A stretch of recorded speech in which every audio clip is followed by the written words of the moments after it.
two men who are awaiting trial at the moment, had nothing to do with this, and I did not pull the trigger. I am not the man who did it. Now, he said, I know who did. I know that there were two people lying in wait for him. And there's even questions about whether or not Wayland was involved in the sense of being a lookout. That maybe his role was to go and tell them when he was leaving the house. The problem with him is, this is not in his handwriting, so it's very, very difficult to know. He never said any such thing in public. And on the scaffold, he never said anything about the murder. The feeling was that if he was a Fenian, and if he was guilty, it is very traditional in such circumstances that on the gallows you take credit for what you do because you consider this as an accomplishment that you've done. You've done something for the cause. You're about to die for the cause, and you make a statement about the fact he didn't. Now, that can be taken any way or the other. So that in a nutshell, it's a long nutshell, big nutshell. That's the story. That is it as it is known. Whelan was, he was promised that after his death, his body would be given back to his family to be taken back to Christian burial in Montreal. His family were actually waiting outside the jail to receive the body. MacDonald ordered that the body would not be given back. It was buried in the prison yard, in quicklime, and the family were, and no priest was allowed in. The family found this deeply hurtful, no Christian burial, no presence of a priest, nothing like this. And it wasn't until 3 years ago that the family actually went and were allowed to go in and take some of the soil from the prison yard and bring it back and put it back in his wife's grave, which is within viewing distance of McGee's grave in Montreal. This is a close-up of the area at the time, or actually about 8 years later. And I wanted to use that just to see what's going on, because there are problems with the story. Certain things happen during these events that don't make any sense at all. For example, you've got hundreds of people arrested. You've got the police and the press stating over and over again in the months and weeks leading up to the trial. The witnesses are there, the evidence is there to show he was a Fenian, there was a conspiracy, it came out of Montreal and Ottawa, and it was a wider conspiracy than just killing McGee. None of that was brought up at the trial. None of it. Whelan points this out, in fact, in his own statement. There wasn't a shred of evidence ever produced that he was a Fenian, or had ever been a Fenian, or had any sympathy with the Fenians. There are those even today. David Wilson, who wrote the new biography of McGee, points out that, well, he had this Irish-American newspaper in his pocket. Guilt by association, clearly, you know, I mean, if you read a Fenian newspaper, obviously you're a Fenian, which barely holds water. Whelan's defense team is an amazing group of people. He had 3 lawyers. And I have to think, here's a man who's a tailor by profession. He's come to Ottawa to find work, having to leave his wife behind in Montreal. He's trying to sell his gun because he wants to make some money. He's only been 3 years in the country. And yet, he's got 3 lawyers representing him in court. One of them is John Hilliard Cameron, who, I mean, goes beyond me, is the Grand Master of the Orange Order of Canada. He is a major political figure. He's a close ally of John A. Macdonald.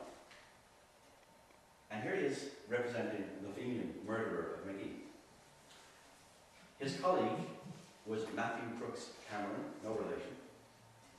Matthew Cameron was also a high-ranking politician, and in fact, within a matter of 2 or 3 years after the trial, he became the first leader of the Conservative Party of Ontario. At the time of the trial, he was a minister in the Ontario government.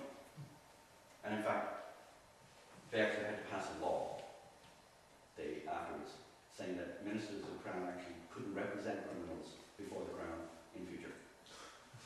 That's how weird it was.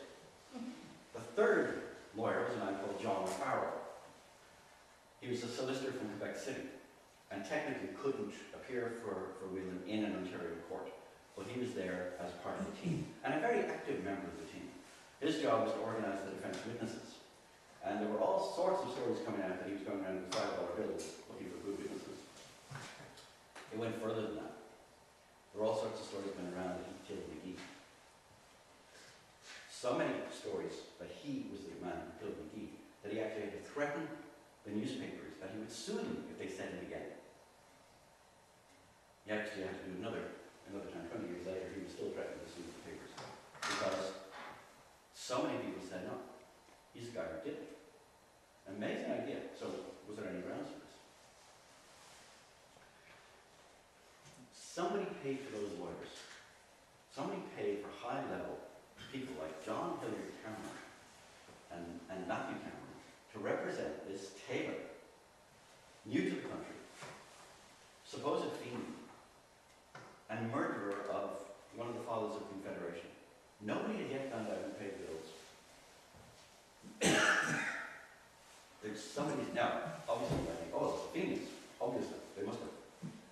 Again, I don't see the Grand Master of the Orange Order working for the Phoenix or taking their money, regardless. But there's money there somewhere. That's one question that has to be asked about that.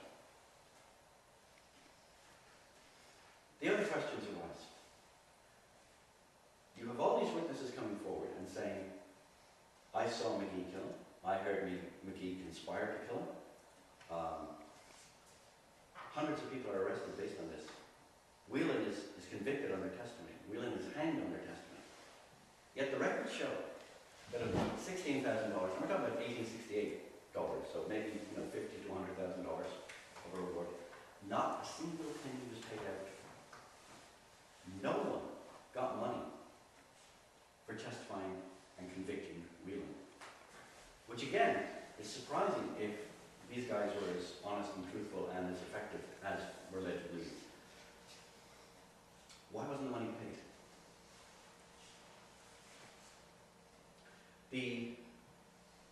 The case of the defense witnesses. We have this strange figure of John Farrell, this Quebec solicitor, who's running around looking for witnesses and organizing witnesses. At the end of each day's session of the trial, O'Farrell and a group of associates got on the train and came back to Grenville, where they were staying in the course of the trial. At a place which has been still pointed out to be Grenville, on Asa Street, I think. Yeah, on Asa Street, as the Fenian House. There was something going on that was local, that was around here. People around here are involved in this. All the time I'm looking into this story, all I can think of is, these are Irish people. They knew who did it. It's a small community, tight-knit community. They knew. Word like that gets out. No one can keep a secret that big. Who did it? And why was it kept quiet? On the surface, everything seems straightforward until you start picking at things. And you ask questions like, okay, who hired the defense attorneys? Why did Sir John A. Macdonald sit on the bench beside the judge during the trial? I mean, does that not indicate something about what the government felt about the guilt of the prisoner? Would that be allowed today? And that raises the other issue. If Whelan didn't do it, okay, somebody else did. Even if Whelan was there in some capacity, other people were too. Somebody else pulled the trigger. Who? Who would do it? The Fenians, you could say, swore blind, they weren't involved. They in fact said, we had no reason to kill the man because it only makes us look bad, it only undermines our credibility. And anyway, he was a loser anyway, he was out of things. And it's clear the Canadian government believed the Fenians were not involved, regardless of what might have been printed in the press. Of the hundreds of people arrested, Irish Catholics arrested, after the murder, not one single person was convicted of anything.